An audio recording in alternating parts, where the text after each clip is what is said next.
नमस्कार विद्यार्थी मित्रांनो. तर जे 6वं युनिट आहे त्याच्यामधलं आपलं हे शेवटचं MCQचं सिरीज आहे. म्हणजे प्रत्येक युनिटवर मी किती 160 MCQ बनवलेले आहेत. प्रत्येक एका लेक्चरमध्ये 40 MCQ आपण कव्हर करत असतो. तर कुठलाही टाइमपास न करता लगेच आपण सेशनला सुरुवात करू. जे विद्यार्थी मित्र ITI प्रिन्सिपल गट ब ची तयारी करत असतील आणि पहिल्यांदाच माझ्या चॅनलला व्हिजिट देत असतील त्या विद्यार्थ्यांना रिक्वेस्ट आहे की जर चॅनल व्यवस्थित वाटत असेल तर सबस्क्राईब करायला विसरू नका. आणि याच्यावर जे काही ITI प्रिन्सिपल गट ब याच्यावर थेरी लेक्चर सुद्धा माझ्या युट्यूब चॅनलच्या प्लेलिस्टमध्ये जाऊन आपण बघू शकता. तर बघा, राष्ट्रीय वयश्री योजना स्टार्टेड इन कधी सुरू झाली व राष्ट्रीय वयश्री योजना 2017ची आहे. नंतर क्वेश्चन नंबर 122 बघा, इन RVY म्हणजेच काय, Rashtriya Vayoshri Yojana provide the physical aid and assisted living devices for, म्हणजे जे काही हे आहेत, म्हणजे त्या लोकांना ते काय करतात, जे सिनियर सिटीजन आहे ना त्यांना चालण्यासाठी वगैरे जे काही साहित्य किंवा काही लागत असेल तर त्यासाठी ते योजना आहे. म्हणून त्याचा option number 3 BPL senior citizen सगळेच काय तर नाही, BPL कॅटेगरीतले जे आहेत त्यांच्यासाठी ती योजना आहे. Question number 123. आता हेल्पेज इंडिया म्हणजे HAI, या HAI वर आयोगानं खूप वेळा, MPC आयोगानं खूप वेळा प्रश्न विचारलेला आहे. त्याच्यामुळे HAI ही NGO फार महत्वाची आहे. HelpAge India started by Jackson Cole आणि सॅमसन डॅनियल इन 1978 इन कुठं सुरू केली, तर दिल्लीला ही NGO HAI हेल्पेज इंडिया 1978, ही इयर पण सुरुवात लक्षात ठेवायचं 1978, आणि ACIचं 1980 आहे, म्हणजे 2च वर्षाचा फरक आहे. क्वेश्चन नंबर 124 बघा, NGO focus on concern of elder and support the geriatrics म्हणजेच काय, medical care of old people initiative. कोणत्या NGO ने इनिशिएटिव्ह घेतला, तर आपल्याला माहित आहे की कोणती आहे, हेल्प एज इंडिया. म्हणजे HAI आहे ना ती, तर त्याच्यामुळे काय झालेलं, ऑप्शन नंबर 1 बरोबर आहे. म्हणजे आता बघा, हेल्प केअर इंडिया आहे का, नाही. हेल्प डू इंडिया आहे का, हे सुद्धा नाही. आणि केअर एज इंडिया सुद्धा नाही. म्हणून 124चं उत्तर किती असणार आहे, तर 1 नंबरचं ऑप्शन, त्याला आपण HAI किंवा हेल्पेज इंडिया असं म्हटलेलं आहे. Question number 125. ACI म्हणजे काय, Age Care India started in 1980. आता बघा, याच्यामध्ये 2च वर्षाचा फरक आहे. इथं बघा 1978 होता आणि इथं 1980 बाय NL कपूर इन, कुठं, ही दिल्लीला सुरू झाली. आता बघा, हेल्पेज इंडियाचं असेल, एज केअर इंडिया, या दोन्हीवर आयोगानं खूप वेळा प्रश्न विचारले. त्याच्यामुळे या दोन्ही NGO एक्झामच्या दृष्टिकोनातून महत्वाच्या आहेत. Question number 126. ACI purpose to helping and serving the age male and female above, किती वर्षाच्या वयोगटाच्या पलीकडे ते मदत करते, तर ते 50 इयर्स आहे. त्यामुळे ऑप्शन नंबर 2 इथं करेक्ट उत्तर असणार आहे. क्वेश्चन नंबर 127 घेऊ आपण लगेच. Choose the correct sentence. Correct sentence आपल्याला ओळखायचं आहे इथं.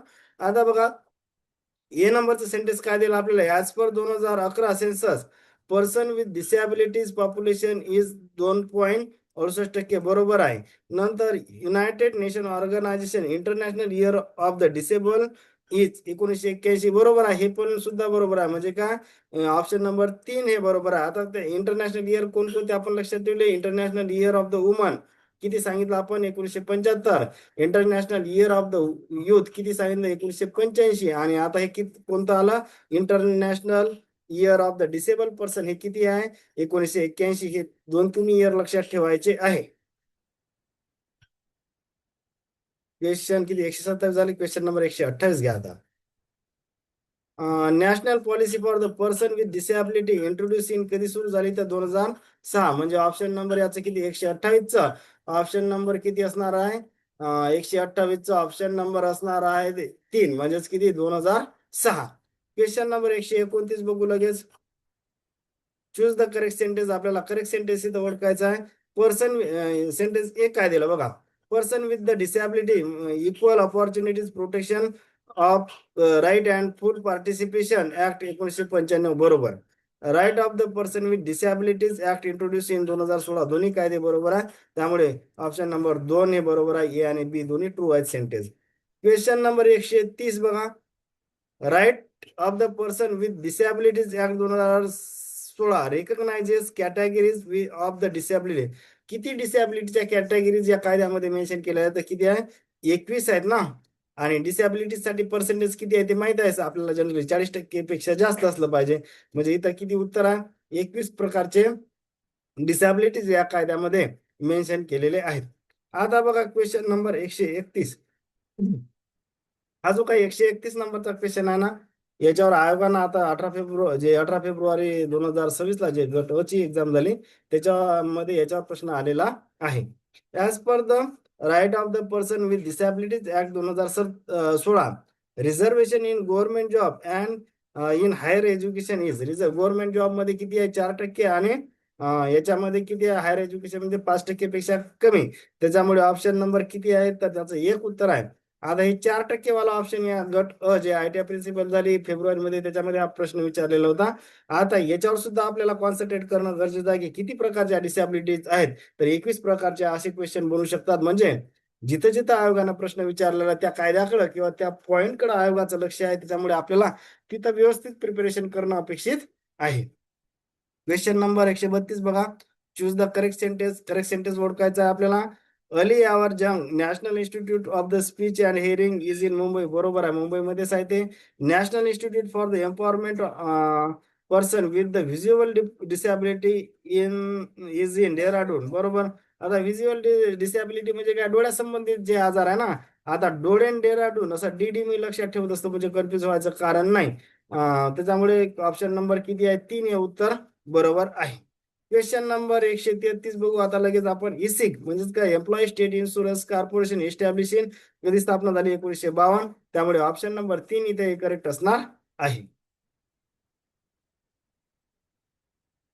नंतर क्वेश्चन नंबर 134 बघा. Choose the correct sentence. आता हे कायदे आहेत याच्यावर मॅच द पेअर किंवा एखादा सिंगल कायदा सुद्धा येऊ शकते, त्यामुळे हे आपल्या दृष्टिकोनातून महत्वाचे आहे. एम्प्लॉयमेंट कॉम्पेन्सेशन ऍक्ट 1923 आहे का, तर बरोबर आहे. द ट्रेड युनियन ऍक्ट 1926 आहे का, ते बरोबर आहे. The payment of the wedges act 1936 ते बरोबर आहे. मिनिमम वेज ऍक्ट हे सुद्धा बरोबर आहे 1948चा. The payment of bonus act 1965 हे बरोबर आहे. आणि unorganised worker social security act 2006 हे सुद्धा बरोबर आहे. सगळे बरोबर आहे, म्हणून ऑप्शन नंबर 4 इथे एक करेक्ट उत्तर असणार आहे. क्वेश्चन नंबर 135 लगेच बघू आपण. V Giri national labour institute establish in Noida in कधी, 1974 ला व्ही गिरी हे नॅशनल लेबर इन्स्टिट्यूट स्थापना झालेली आहे नोएडामध्ये. तर ऑप्शन नंबर 4 हे इथं करेक्ट उत्तर असणार आहे. क्वेश्चन नंबर 136 लगेच बघू. चूज द करेक्ट सेंटेन्स आपल्याला ओळखायचा आहे. Narayan Meghaji Lokhande is the consider the father of Indian labour movement in India, बरोबर आहे. नंतर ही फाउंडेड द बॉम्बे BMHI किंवा Bombay mill hand association in 1890 हे पण बरोबर आहे. त्यामुळे दोन्ही सेंटेन्स करेक्ट आहे. आता हे बघा याच्यावर पण आयोगाने सारखे प्रश्न विचारलेले आहे. बॉम्बे मिल हँड असोसिएशनची स्थापना कधी केली, फादर ऑफ किंवा कोणी केली, किंवा father of Indian labour movement कोणाला म्हणतात. तर हे असे दोन सारखे प्रश्न MPSC ना विचारलेले आहेत. त्यामुळे 1890 हे इयर सुद्धा लक्षात ठेवायचं. नारायण मेघाजी लोखंडे यांचं नाव सुद्धा लक्षात ठेवायचं आहे. आणि ते असोसिएशन कोणते, बॉम्बे मिल हँड असोसिएशन हे नाव सुद्धा लक्षात ठेवायचं आहे. क्वेश्चन नंबर 137 लगेच बघू. चूज द करेक्ट सेंटेन्स ओळखायचा आहे आपल्याला. AITUC all India trade union congress was form to represent the ILO international labour ऑर्गनायझेशनचं त्याच्यामध्ये रिप्रेझेंट करण्यासाठी आयटक हे स्थापना झाली म्हणते. Lala Lajpat Rai was the first president, बरोबर आहे. ILO establish in Geneva in 1919 ते सुद्धा बरोबर आहे. तिन्ही ऑप्शन बरोबर आहे. आता हे लाला लजपत राय आयटक याच्यावर सुद्धा खूप वेळा प्रश्न आलेले आहे. नंतर बघा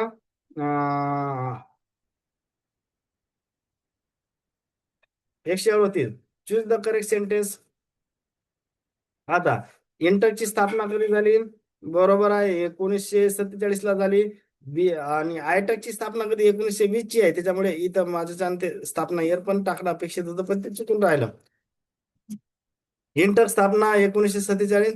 HMS म्हणजे हिंदू मजदूर सभा 1948 बरोबर आहे. BMS भारतीय मजदूर संघ म्हणजे काय, लेबर मुवमेंट आहे त्या सगळ्या. BMS काय, भारतीय मजदूर संघ 1955 ला स्थापना झाली. आणि C2 म्हणजे centre of Indian trade union 1970 हे सगळ्या बरोबर आहे. ऑप्शन नंबर 4 इथं करेक्ट असणार आहे. कुठपर्यंत आला आपण? 138 झालं. 139 बघू आता.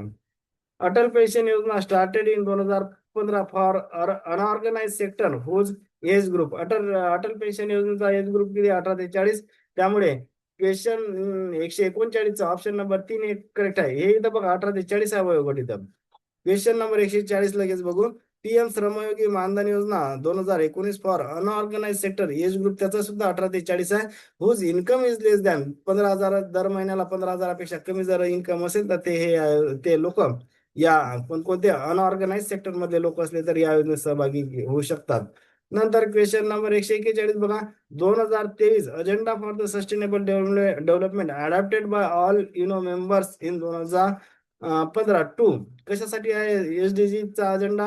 आता बघा एसडीजी असा टॉपिक आहे की त्याच्यावर प्रत्येक एक्झाम मध्ये क्वेश्चन येतो. आयटी प्रिन्सिपल गट फेब्रुवारी मध्ये झाली, त्याच्यामध्ये एसडीजी वर क्वेश्चन आलेला आहे. म्हणजे एसडीजी वर क्वेश्चन येते, त्याच्यामुळे आपल्याला त्या एसडीजीच्या रिलेटेड सगळं डिटेल माहिती घेणं अपेक्षित आहे. त्यामुळे इथं एसडीजीच्या टॉपिक बद्दल कुठे निष्काळजीपणा करायचा नाही, कारण की तो एक्झामच्या दृष्टिकोनातून फार महत्वाचा आहे. तर त्याचा ऑप्शन काय? Provide the blueprint complete. Blueprint म्हणजे complete plan for peace prosperity for the people and planet now and into the near future, हे त्याचं करेक्ट उत्तर असणार आहे. नंतर question number 142. Duration of the SDG. एसडीजीचा duration किती आहे? 2015 ते 2030. ऑप्शन नंबर 1 हे करेक्ट उत्तर असणार आहे. Question number 143. टोटल एसडीजी जार किती आहे? 17 आहेत एसडीजी. हे हाच क्वेश्चन एक साधा क्वेश्चन आला होता आयटी प्रिन्सिपल गटम, जे फेब्रुवारी महिन्यात झाली. त्याच्यामध्ये टोटल एसडीजी विचारले तर किती आहे? 17 आहेत ना. त्याच्यामुळे क्वेश्चन नंबर आता 144 बघू. एसडीजी इन्क्लूड मेजरेबल टार्गेट किती आहेत? आता जर ही टोटल एसडीजी आले तर हे टार्गेट सुद्धा येऊ शकते. त्याच्यामुळे हे सुद्धा व्हॅल्यू 169 टार्गेट आहे. ऑप्शन नंबर 3 144 ऑप्शन नंबर 3 हे करेक्ट उत्तर असणार आहे. आता हे मेजरेबल टार्गेट 169 आहे, हे सुद्धा व्हॅल्यू तुम्हाला पाठ असणं गरजेचं आहे. जर 17 एसडीजी आहे असं विचारलं तर टार्गेट विचारू शकते. त्याच्यात काय म्हणजे त्याच्यामुळे 169 ही व्हॅल्यू आपल्याला पाठ असणं गरजेचं आहे. नंतर आता इथं सगळे 17 एसडीजी मी कव्हर केले, तर मग 17 एसडीजी अपेक्षित आहे का? जर आपण एमपीसीचे पेपर बघितले तर त्याच्यामध्ये एसडीजी वर म्हणजे या नंबरचा कोणता एसडीजी आहे, त्या नंबरचा कोणता एसडीजी आहे, असे सुद्धा प्रश्न आलेले आहेत. त्याच्यामुळे इथं 17 एसडीजी पाठ करावे लागतील, त्याला ऑप्शन नाही. बघा आता चूज द करेक्ट काय सांग. एसडीजी नंबर 1 नो पॉवर्टी आहे का? बरोबर आहे. एसडीजी नंबर 2 झिरो हंगर आहे का? हे पण बरोबर आहे. SDG 3 good health and well being आहे का? ते सुद्धा बरोबर आहे. एसडीजी 4 क्वालिटी एज्युकेशन हे सुद्धा बरोबर आहे. म्हणून ऑप्शन नंबर 4. आता इथं काय केलं तर हे निदान एवढं तरी तुमच्या पाठ पाहिजे की 4 मध्ये क्वालिटी एज्युकेशन दिलेलं आहे. बाबा 17 सर माझ्याच्यानं पाठच होत नाही 17 एसडीजी, तर मग 4 नंबरचा तरी तुमचा एक 4 झालं. 5 नंबरचा अशा काही काही एसडीजी, कारण की 5 मध्ये काय सांगितलं की जेंडर इक्वॅलिटी सांगितली. 4 मध्ये काय सांगितलं आपल्याला? क्वालिटी एज्युकेशन सांगितलेलं आहे. तर काय काय जे महत्वाचे तरी एसडीजी पाठ असू द्या. क्वेश्चन नंबर 146 बघा. Choose the correct sentence. 5 नंबरचा एसडीजी काय? Gender equality. जसं मी सांगितलं ना तुम्हाला की 4 नंबरचा तुम्हाला पाठ पाहिजे. 4 नंबर मध्ये काय सांगितलं? Quality education.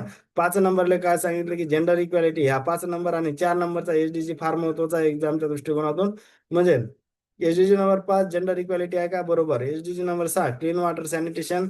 SDG number 7 affordable and clean energy आहे. SDG number 8 decent work and economic growth, हे सुद्धा बरोबर आहे. क्वेश्चन ऑप्शन नंबर 4 हे सगळं करेक्ट आहे. Choose the correct choose the correct sentence पाहिजे तर choose the correct innovation infrastructure झालं का नाही? हे चुकीचं आहे, कट करा आणि इथं करा चूज द करेक्ट सेंटेन्स असं वाचायचं. किंवा चूज द करेक्ट वाचा. SDG number 9 industry innovation. हा, हे असं आहे इंडस्ट्री इनोव्हेशन अँड इन्फ्रास्ट्रक्चर. म्हणजे एसडीजी नंबर 9 काय? ट्रिपल आय म्हणतो आपण, इंडस्ट्री इनोव्हेशन अँड इन्फ्रास्ट्रक्चर आहे ते. एसडीजी 10 रिड्यूस इनइक्वालिटीज बरोबर आहे. आता बघा 5 आणि 10 मध्ये फरक आहे. एसडीजी 5 काय होता आपला? Gender equality. इथं काय आहे? Reduce inequality. 5 आणि 10 थोडस मिळते जुळते दिसतात ना. SDG number 11 sustainable cities and communities बरोबर. SDG 12 responsible consumption and production. सगळे चारही बरोबर आहेत. ऑप्शन नंबर 4 करेक्ट आहे. Choose the correct. आता बघा एसडीजी नंबर 13चा किती आहे? क्लायमेट ऍक्शन बरोबर आहे. 14 बिलो लाईफ बिलो वॉटर हे सुद्धा बरोबर आहे. 15 लाईफ बिलो हे लँड सुद्धा बरोबर आहे. 16 पीस जस्टिस या स्ट्रॉंग इन्स्टिट्यूशन हे सुद्धा बरोबर आहे. 17 पार्टनरशिप फॉर द गोल्स हे सुद्धा बरोबर आहे. ऑप्शन नंबर 4 करेक्ट आहे. आता बऱ्याच विद्यार्थ्यांना वाटते की सर 17 एसडीजी आमच्याच्यानं पाठ होत नाही, तर मी काय सांगितलं की निदान 4 नंबरचा 5 नंबरचा एवढे तरी पाठ करा, किंवा आणखी 10 नंबरचा, हे थोडेसे जरासे महत्वाचे आहेत. क्वेश्चन नंबर 149 बघा, टोटल एमडीजी झाल एसडीजीच्या अगोदर मिलेनियम डेव्हलपमेंट गोल होते ते किती आहेत? 8 आहेत. त्याच्यामुळे ऑप्शन नंबर 1 हे करेक्ट आहे. 150 बघा, duration of the millennium development goal किती होता? ते 2000 ते 2015. आता ते संपल्यानंतर म्हणून तर एसडीजी आले ना, तर ते 8 एसडीजीचा कालावधी संपला, 2000 ते 2015 होता. 151 बघा, total quantifiable target in MDG किती आहेत?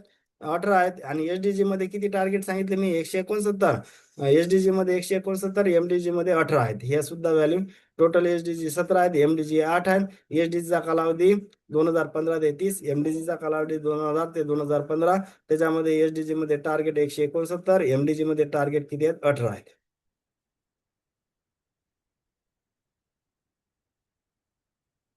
किती? 151 झाले. हा, 152 नंबरचा क्वेश्चन बघू. SPMRM Shyamaprasad Mukherjee rurban mission launch in. आता श्यामाप्रसाद मुखर्जी रुर्बन अभियान याच्यावर सुद्धा जे ITI प्रिन्सिपल गट फेब्रुवारी मध्ये एक्झाम झाली, त्याच्यावर सुद्धा या टॉपिकवर प्रश्न आलेला आहे. श्यामाप्रसाद मुखर्जी रुर्बन अभियान कधी सुरू झालं? तर फेब्रुवारी 2016 मध्ये. म्हणजे 152चा किती? 2 नंबरचा ऑप्शन करेक्ट असणार आहे. 153 बघू लगेच. ब्लँक स्पेस दिली. Vision to provide the amenities to the rural areas which are perceived to be urban and have a potential to stimulate the local economic development. तर कशामध्ये सांगितलं हे?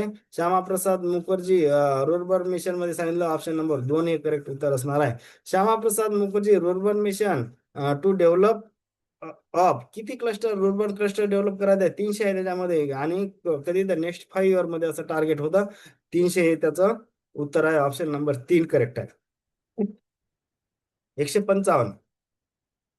हा, 155 हा प्रश्न आलेला आहे गट ITI प्रिन्सिपल. SPMRM म्हणजेच काय? Shyamaprasad Mukherjee rurban mission M काय आहे? तर combine the spirit of the village and facilities of the cities, बरोबर. नंतर to transform the rural areas to economically socially आणि फिजिकली सस्टेनेबल स्पेसेस, हे सुद्धा बरोबर. ऑप्शन नंबर 3 हे करेक्ट आहे. तर ऑप्शन ए आणि बी दोन्ही ट्रू आहेत, त्याच्यामुळे ऑप्शन नंबर 3 हे करेक्ट आहे. हे चुकून डबल रिपीट झाला माझा प्रश्न. म्हणजे आपण ऑलरेडी पाहिला की total quantifiable target in MDG किती आहेत? 18 आहेत ना. एसडीजी मध्ये आपण 169 बघितले. क्वेश्चन 156 बघू. बघा आता, choose the correct sentence. PM Awas Yojana Gramin was launch in 20 November 2016 at Agra. आग्रातून या योजनेची सुरुवात झाली, बरोबर आहे. नंतर 20 नोव्हेंबर मध्ये योजना, 20 नोव्हेंबरला 2016 ला योजना सुरू झाली, त्याच्यामुळे 20 नोव्हेंबर सेलिब्रेटेड आवास दिवस, हे सुद्धा बरोबर आहे. In this scheme financial assistant किती? 1.20 लाख रुपये फॉर प्लेन, म्हणजे सपाट एरिया असेल तर 1,20,000, आणि हिली जर एरिया किंवा डोंगराळ भाग असेल तर 1,30,000 हे असिस्टंट मिळते. Beneficiaries from the among the BPL household, म्हणजे BPL गटातील लोकांना याचा फायदा मिळतो. तर ऑप्शन नंबर 4 हे करेक्ट असणार आहे. स्वच्छ भारत मिशन और Swachh Bharat Abhiyan started in to eliminate open defecation कधी चालू झालं स्वच्छ भारत अभियान? तर 2 ऑक्टोबर 2014. आता काय काय जे महत्वाच्या गोष्टी असतात ना, त्याचे इयर सुद्धा, तारखा सुद्धा पाठ पाहिजे. जसं मी सांगतो की मनरेगा असेल तर 2 फेब्रुवारी 2006 असेल. मिड डे मील स्कीम 15 ऑगस्ट 1995. ICDS आहे 2 ऑक्टोबर 1975. नंतर अशा काही जे असतात ना, नीती आयोगाची स्थापना कधी झाली? 1 जानेवारी 2015. नंतर मित्रा मित्रा जे आहे महाराष्ट्रात, ते किती झालं? तर 11 नोव्हेंबर किती झालं? तर 22 ला. ते पण अशा म्हणजे काही काही फॅक्च्युअल गोष्टी आहेत, हे आपल्या मेमराईज किंवा पाठ असल्या पाहिजे. जसं स्वच्छ भारत मिशन 2 ऑक्टोबर 2014 ला. नंतर टॅग लाईन ऑफ द स्वच्छ भारत अभियान काय? तर ब्लँक स्पेस दिलेली आहे, स्वच्छता की ओर. काय? एक स्टेप आहे का? नाही. नंतर एक कदम स्वच्छता की ओर आहे, त्याच्यामुळे एक प्लॅटफॉर्म सुद्धा नाही, एक काम सुद्धा नाही. त्याची टॅगलाईन काय? स्वच्छ भारत अभियानाची, तर एक कदम स्वच्छता की ओर, त्याच्यामुळे ऑप्शन नंबर 2 हे करेक्ट आहे. Question number 159. पुरा म्हणजेच काय? Provision of the urban amenities in rural areas concept by doctor APJ Abdul Kalam started in पुरा कार्यक्रम 2004-5चा आहे. त्यामुळे ऑप्शन नंबर 2 हे इथं करेक्ट आहे. नंतर शेवटचा क्वेश्चन या लेक्चर मधला 160. कनेक्टिव्हिटी अंडर पुरा काय फिजिकल कनेक्टिव्हिटी आहे का आहे, नॉलेज इलेक्ट्रॉनिक्स कनेक्टिव्हिटी आहे का आहे, नॉलेज आहे का आहे, इकॉनॉमिक्स कनेक्टिव्हिटी आहे का आहे. तर चारही कनेक्टिव्हिटी आहेत पुरा प्रोग्राम मध्ये. आता बघा हे पुरा कार्यक्रमवर खूप वेळा प्रश्न आलेले आहेत एमपीएससी मध्ये, त्याच्यामुळे ते पुरा योजना 2004-5 आणि त्याच्यात कनेक्टिव्हिटी कोणकोणत्या आहेत तर ते लक्षात घ्यायचं आहे. चारच कनेक्टिव्हिटी आहेत, फिजिकल कनेक्टिव्हिटी आहे, इलेक्ट्रॉनिक्स कनेक्टिव्हिटी आहे, नॉलेज आणि इकॉनॉमिक्स कनेक्टिव्हिटी आहे. या कनेक्टिव्हिटीचे नाव सुद्धा आपल्याला लक्षात घेणं ठेवणं अपेक्षित आहे. होप करतो की बऱ्याच गोष्टी फास्टमध्ये सांगितल्या. काही जर कामाचं वाटलं असेल तर चॅनलला सबस्क्राईब करा. थँक्यू.